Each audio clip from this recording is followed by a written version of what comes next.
I think we can all agree that the crafting machine market is a little overwhelming, especially when it comes to deciding which one is right for you. Hi y'all, I'm Brittany, and I use machines like an auto heat press for both personal crafting and my handmade business that I run here out of my home. So let's unbox and try out the Vevor auto heat press together and see if it would be right for you.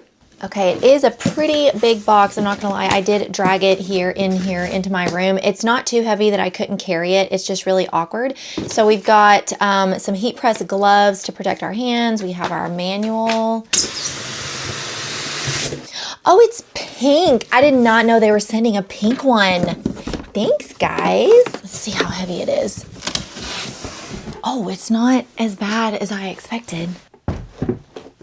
Okay, so there's like some initial dust on it, but it's not bad. The cord is permanently attached. So we have our Teflon sheet, our gloves, and this thing is 39 pounds, which is a lot lighter than competitors that I have used. For someone who doesn't have a dedicated workspace to keep my heat press out like all the time, the fact that this is lighter than another competitor brand that I've used is really, really helpful because I keep this on a bottom shelf in my craft room. I don't use it like enough to keep it out all the time. So first impressions right out of the box, it's very pretty. Like I wasn't expecting it to be so aesthetically appealing for the price. It's got like basically black accents. It's the light pink with the black keypad here, black here, and then the pullout is black as well. So it's very pretty. I'm purposely not turning it on yet because I want to set a timer of how long it actually takes to heat up here in just a second. But I wanted to share with you that it has in the manual this little chart here. So it comes with presets for both sublimation and HTV mode. But obviously you can customize those, the time and the temperature as well. It does go up to 410 degrees. The working space of the mat is 15 by 15. If you've never used a heat press before, if you were to Google like how long to sublimate on a t-shirt or how long to heat press on a bag tag or whatever, it's going to give you pretty generic responses that kind of apply, you know, across the board to all machines, but each machine is different. So I really appreciate in the manual that the presets that it has for certain things, it's already in there for you. So that tells you like for this machine, use these preset times and temperatures for this particular product or material. So to try this machine out today, we're gonna be sublimating some shirts that my daughter picked out, some designs on Creative Fabrica, and we're gonna sublimate them onto some t-shirts for her. This is 100% personal crafting use for today. So I've never seen a screen like this before, but obviously we have our power button, our settings, and these are the presets I was talking about. There's an HTV preset that you can change, and here's a sublimate preset that you can change. And then here is the start button. So let's turn it on. So here is HTV, and see it's blinking with the presets. I want to, it's already starting. I don't want you to start heating up yet. We are going to sublimate. And for this machine, it is saying that 395 degrees is the best at 40 seconds. Okay, I've got my timer ready. I'm gonna click sub and it's gonna start heating up now. Okay, we're almost there. It's supposed to get to 395. Okay, so it took right at 6.5 minutes to get to 395. And I honestly don't know if that's good or not because I never timed the last machine that I used. But basically we had this out of the box and ready to use within 10 minutes.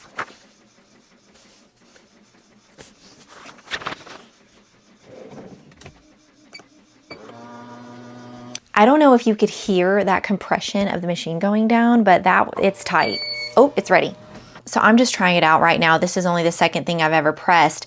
And this is the press button, but on the next one, we'll try this auto button where as soon as you click it into place, it's supposed to just go and you don't have to click this button.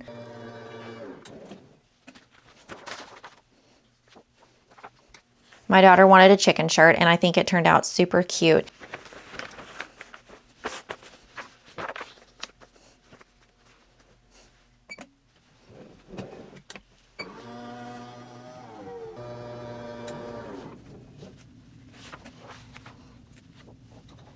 Okay, so I did mess up that time and I thought about not showing you, but you can see the outline. This is because I did not put the Teflon sheet on there. It is not because I put this pad on there. So when you don't put the Teflon sheet on there, it leaves this mark along the outside. Now, I don't know if that will fade or not in the wash, but I'm used to having a clamshell heat press where you just leave the Teflon sheet on there.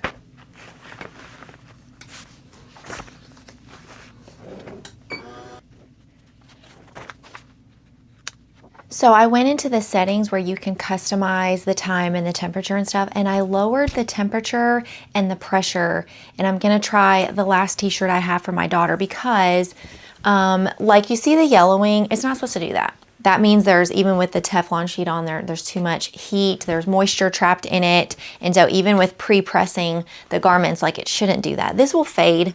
I might have to put it in the wash to get the yellow to fade. It's temporary, but it shouldn't do that right off the bat. So I'm gonna lower the temperature. I've lowered it from 395 to 380, and I changed it from heavy pressure to light. It does have a light, medium, and heavy pressure. With sublimation, you really don't need heavy pressure though. And see, I've got it on the auto feature, so as soon as it clicked into place, it's doing its thing. Okay, and just in case you're curious, I'm using, the paper I'm using is A-Sub. I'll have this link down in the description below, along with the printer that I use that I converted into a sublimation printer. Okay, so honestly, the yellowing was nowhere near as bad on this, and the press quality was really, really good. It looks fantastic. And just for full clarification, inserting something in the shirt, that's hot. That's why they gave me the gloves that I'm not using. This is not necessary. This did not come with the machine. I already had these. That is not a necessary step. I just don't want my mat to get super, super yucky. And I should have known this because I've done it before. When you use cardboard, it will not stay flat over time. But you can see the yellowing is not really even there. Something to keep in mind when you get any new machine, like you're gonna play around with it, but the fact that we're only a few shirts in and I already found my sweet spot, 40 seconds at 380 degrees with a light pressure, and I did that under the settings instead of the preset sublimation setting, was pretty good. And honestly, I'm surprised because with other machines, like I said, I've used 50 seconds at 400 degrees. So that tells me that this is a really solid machine when it comes to the heat and the pressure. I do think it's a neat feature to have light, medium, and heavy pressure though, because that has, to my knowledge, previously not been a function of auto heat presses. Like the auto function sets it for you. So that's really nice.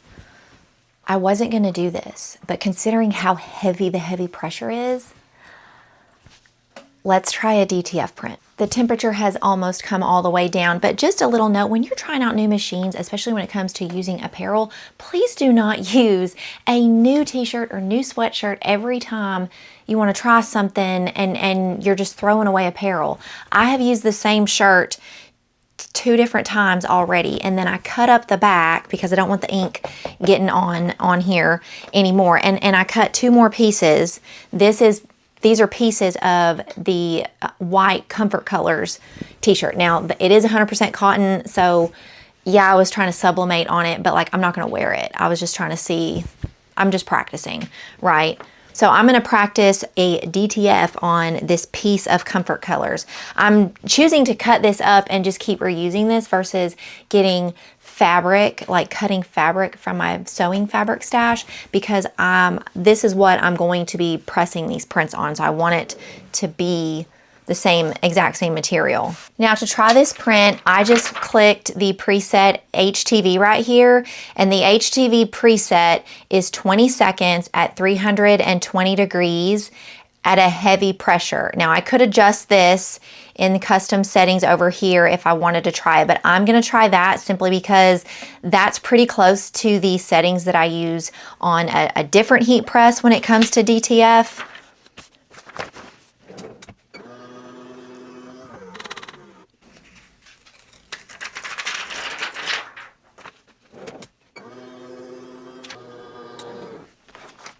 Y'all, color me impressed. Like When I was getting this out, when I was planning to do this video, I was just going to sublimate. I had zero intentions of doing DTF because you don't do DTF on heat presses. On auto heat presses, you need that pressure, right?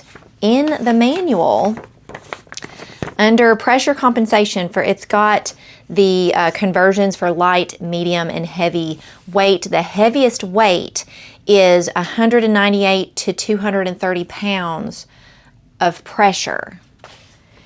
And I have to say, like, I am scraping this with my nail, and it is not, like, this is on there, y'all.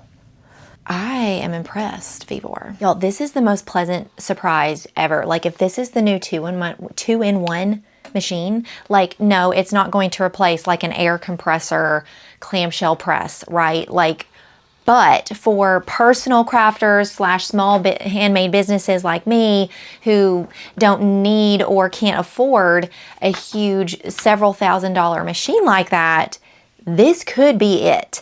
Okay, I looked this up just for full reference. So clamshell presses, what's recommended for DTF is at least 40 PSI, 40 to 60 PSI. Now in terms of poundage, 40 PSI is 159 pounds. The heavy setting on this machine is 198 to 230 pounds. I mean, some quick takeaways today is we had this thing out of the box and ready to use within 10 minutes. It was fully heated to 395 degrees in 6.5 minutes. The keypad is very easy to see, use, manipulate the settings however we need. Clicking that slider plate into place and having the auto function is super duper handy. Now you're going to be hard pressed to find a lighter weight machine than this at 39 pounds. It is significantly lighter than its competitors, which makes moving it around your craft room really handy. And also the price is very competitive with others out there on the market. It is significantly less than its competitors. I think the cons for me today were going to be if you're sublimating, having some way, some barrier to keep the excess ink from going onto your mat that you're working with, and also just playing around with the settings and figuring out what works for you. But honestly, that's pretty standard with any new machine. You're going to be probably throwing away a few pieces initially to figure out what works best for you. So is this press worth the price? Currently, as of today in September 2025, the listed price on Vevor is $239. I think when you look at competitor brands, you're going to find that $239, considering what it does and that the features are very comparable, or I dare say with the pressure settings that we discovered, are even a step up than the other ones out there on the market. My office manager's a bit crabby. Now the question of the day, is this heat press right for you? I think the pressure settings are a game changer. I'm not gonna lie. The pressure settings that you can sublimate with or do DTF, and there are so many other products and materials listed in the booklet, but those are the two main ones that people look at, right? The fact that it can be a two-in-one is, it can work for small businesses, it can work for hobby crafters. You would need one machine instead of two. I am pleasantly surprised, to be quite honest with you, and I cannot get over the pink. I really thought they were sending me a white one. I'm so tickled that it's pink. So friends, if you want to try a Vevor auto heat press, make sure you click the link down in the description below to save some money. And if you will just give this video a like so other crafty babes like you can find it, and subscribe to this channel for future crafty content. Thank you for watching, and I will see you later.